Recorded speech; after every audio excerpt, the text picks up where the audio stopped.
release of Skarner and this increasing trend in the jungle, you probably need to pay attention to this patch notes video more than any other because we made it and we're underpaid. From how the jungle is currently impacting the bot lane meta to why you're reading Aurelion Sol and Nilah's 54% win rates completely wrong, welcome to Untitled Patch Notes video. Despite the frankly unnecessary sarcasm in the intro, there are actually a bunch of fascinating things this patch. Undoubtedly the biggest thing on people's minds are the Skarner changes and where it leaves him. His new HP scaling abilities and percent max HP damage spells allow him to easily slot into multiple roles really. Currently it looks like the most dominant form will be W max top lane because he can comfortably build tank, wave clear with his Q, and use his E to escape pretty much any gank. Since your Q deals 15% max health damage at rank 1 and all that scales with your E is the cooldown, your W is the best investment of your experience. It also has an enormous 700 range and gives you a shield, which in combination essentially becomes a free trade. Because of your wave clear and crowd control, you can also still pull people under your tower with your ult, wall stun them with your E shortly afterwards, and guarantee certain death. Another massive change this patch is the static nerfs. The Shiv nerfs essentially pull us back into an ADC meta where it's always just picking the lesser of two evils. Nothing really feels strong, just some things feel extremely weak. The thing that made Statikk the item to build was that it was so cheap for what it offered. Decent stats and the wave clear to accumulate resources even faster. So increasing its cost by 200 gold is essentially a death sentence for the item and the champions who thrived because of it. Why buy Shiv when you can get Kraken for 100 gold more? Jinx and Zeri were the primary abusers last patch, mostly because they both enjoy the wave clear. Jinx loved the rush to third item and Zeri desperately needs wave clear to function properly in lane, so both of those builds are hit the hardest this patch, although Jinx is a little better off on that front because Kraken IE works so well with her. So now we're pretty much back to the point where there are no one item power spikes for ADCs again, and with that we might see the return of the mage bot lane meta with Swains, Heimerdingers and Seraphines running all over the place. But at least from what we've seen, this seems to be slipping under the radar a lot, which is very reflective of the way people perceive the meta. If you're playing an ADC and watching your opponent build Shiv, think how much more strength you can get now for roughly the same gold. Having this knowledge can really strengthen your hand early game. Olaf jungle also got a whole bunch of changes this patch. His Q now does bonus damage to camps, auto attacks on monsters refund 2 seconds of his E, and his W attack speed duration is extended to 5 seconds, which is what now allows him to do a full first clear in exactly 3 minutes, which is very, very fast. The reason this change is so huge for him is because he generally needs a lot of resources to reach his 3-item power spike, since his build is on the expensive side. He is a great skirmisher, but because his clear was much slower before, time spent fighting was time not spent farming. His clear now being one of the fastest around, he can easily do both. Full clear the jungle and then tussle over the numerous neutral objectives that drive the early and mid-game fights. Moving on to top lane, we have the Rek'Sai nerfs. Thank God. The thing that made Rek'Sai completely broken top lane was the passive healing she could generate off minions. Anytime she autoed minions, it built up that little red bar under her health bar, which when she burrowed, she could dissipate to get up to 20% of her max health back, which essentially gave her the in-lane sustain to win pretty much any trade. Riot's just axed 60% of that passive generation gained from minions and reduced the healing early, which doesn't really touch jungle Rek'Sai because the same fury is generated from monsters, but makes it so that top Rek'Sai is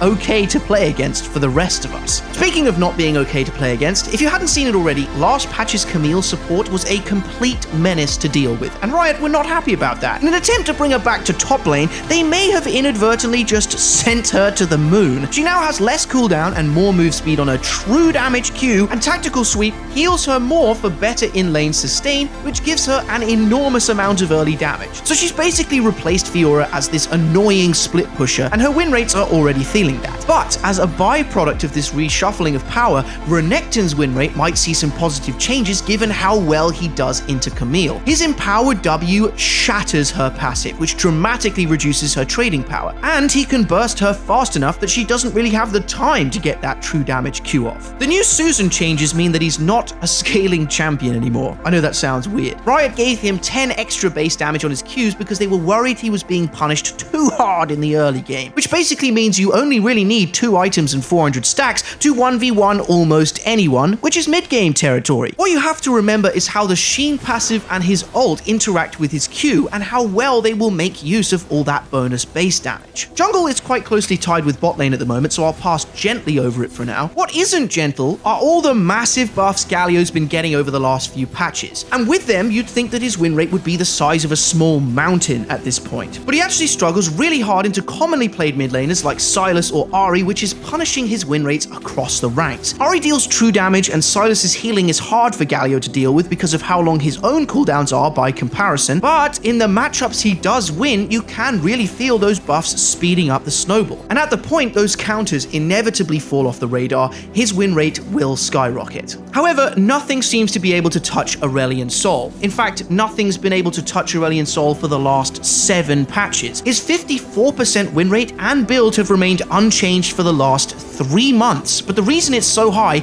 actually has nothing to do with him, really. Even before the absolutely monster buffs on 14.3, he still had an enormous win rate, and that's pretty much because almost every mage in the game has a terrible first back buy at the moment. Lost Chapter was a massive power spike last season, but now it basically builds into nothing and has been nerfed into the ground. Building Fiendish Codex or Hextech Alternator feels awful by comparison, so there really isn't anyone who can challenge his Rylai's first item. The Giant's Belt he builds on the way there gives him enough health to out-sustain the lane phase damage of pretty much any mage, which is typically his weakest point, meaning he's basically strong at all stages of the game. On top of that, none of the items he built got changed much either, so he hasn't suffered in the slightest from the item changes. But one of the champs no one's really talking about is Diana. She ended last patch with a 54% win rate thanks mostly to the attack speed changes to her base stats and passive. But underneath all of that, there's a much deeper reason she's so strong at the moment. If you look at all the current meta junglers, you'll notice that basically all of them are AD bruisers, and that's because they generally have great early games and a get to the tits to fight over Grubby's Dragon and Herald. But one thing that they all lack is a decent magic resist item.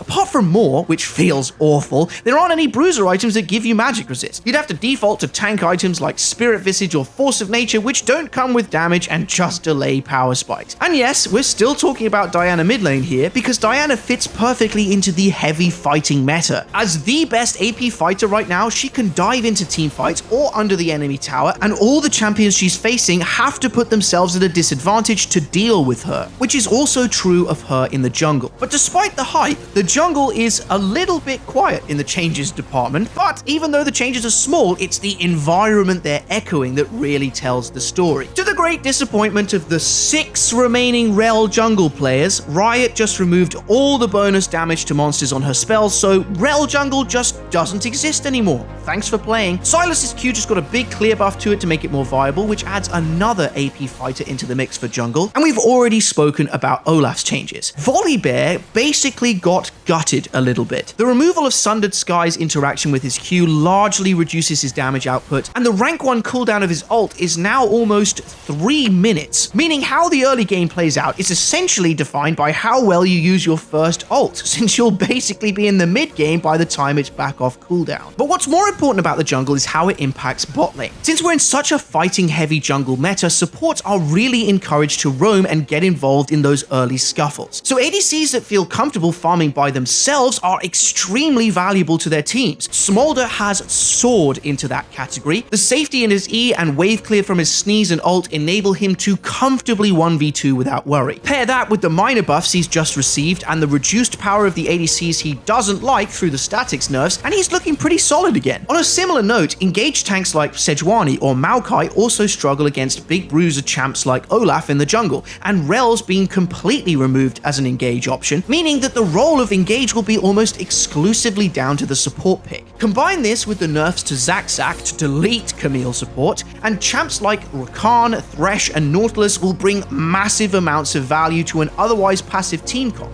Enchanters will still be strong, but their weaknesses are the engage and pick supports that can pull them away from their carry, who you'll probably start seeing a lot more. But this part is my favorite, so I've saved it for last. Just like Aurelion Sol and Diana, one champ we really need to talk about that no one seems to touch on is Nilah. Nothing about her kit really changed since the start of the season other than some nice quality of life changes, but she's had a perpetual 55% win rate because of the surrounding meta. Unlike most meta ADCs out there, Nilah is an ability-based champion, so you would think her strength scales with the strength of lethality and burst AD items. But weirdly, you can essentially correlate Nilah's strength with the prevalence of auto-attack reliant ADCs like Jinx, Zeri, or Kog'Maw, and correlate her downfall with the strength of ability-based ADCs. But wait, it gets weirder. Since the start of the season, almost every item in her build has either remained unchanged or has been nerfed. Collector's Price was increased 2 patches before its AD was decreased. Navori is exactly the same as it was last season, minus the Mythic passive. And Immortal Shieldbow lost its 30% bonus attack speed passive. And after all those changes,